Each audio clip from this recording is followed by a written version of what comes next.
You may remember a couple of months ago, the New York Times had an article on Donald Trump and how he had mistreated women in the past. One of the women supposedly mistreated says she was totally misquoted. Let's bring in that lady, Carrie Prejean Boller, author of Still Standing, the untold story of my fight against gossip, hate and political attacks. Carrie, welcome back to the program. Hi, welcome. Thank you for having me. I appreciate it. Welcome back. That's good. Now, good seeing you. In what way did they totally misconstrue what you had said to the Times?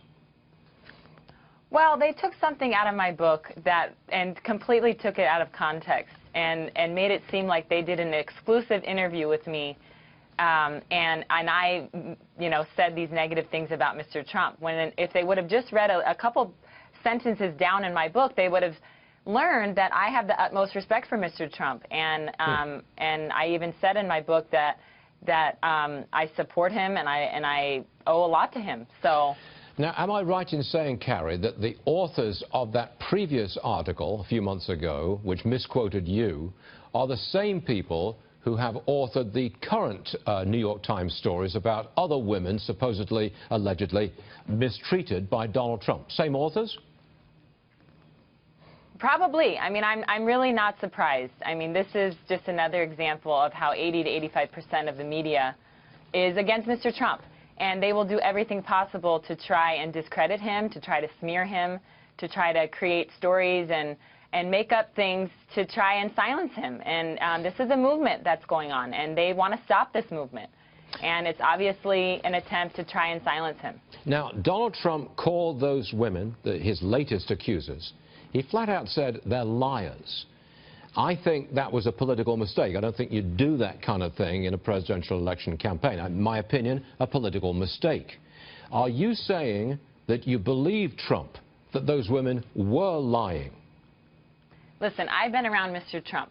I've been around him a lot. And he's been around some of the most beautiful women in the entire universe. I mean, he owned the Miss USA pageant. He owned Miss Universe.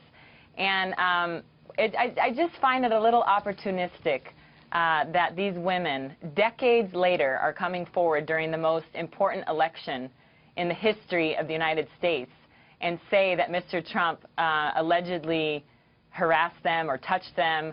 I wasn't there, but I just think it's a little opportunistic at this point to come out and say these things about Mr. Trump when he's winning so far. A lot of the commentary on this Women and Trump series of allegations, a lot of the commentary said Donald Trump is an alpha male. I don't know exactly what that means, but I think there's an implication there that he's a man. Do you agree with that? I mean, yeah, this is a man. This is a businessman. I mean, before he was running for the president, he was not a politician. He wasn't a polished politician with scripted, answers, and he's running against. Listen, this is the choice that you have. You have either to choose a corrupt politician who's been in office for over 3 decades, or you have a change maker who's a political outsider who was in the entertainment business, who is a billionaire, who was an outsider. And so you can't really hold them up to the same standards. I mean, Hillary Clinton, look at what she's done. I mean, look at all the women that she's defamed over the years. And so I really just think this is such a smear campaign against Mr. Trump. And I know him personally, and he has been always respectful of women and has given me so many opportunities and launched my career and helped me in so many ways. And so I just don't buy these attacks. Okay. Carrie Prejean Boller, thank you very much for joining us today. Come back and see us again. Thanks for having me. Thank you, man. Thank you.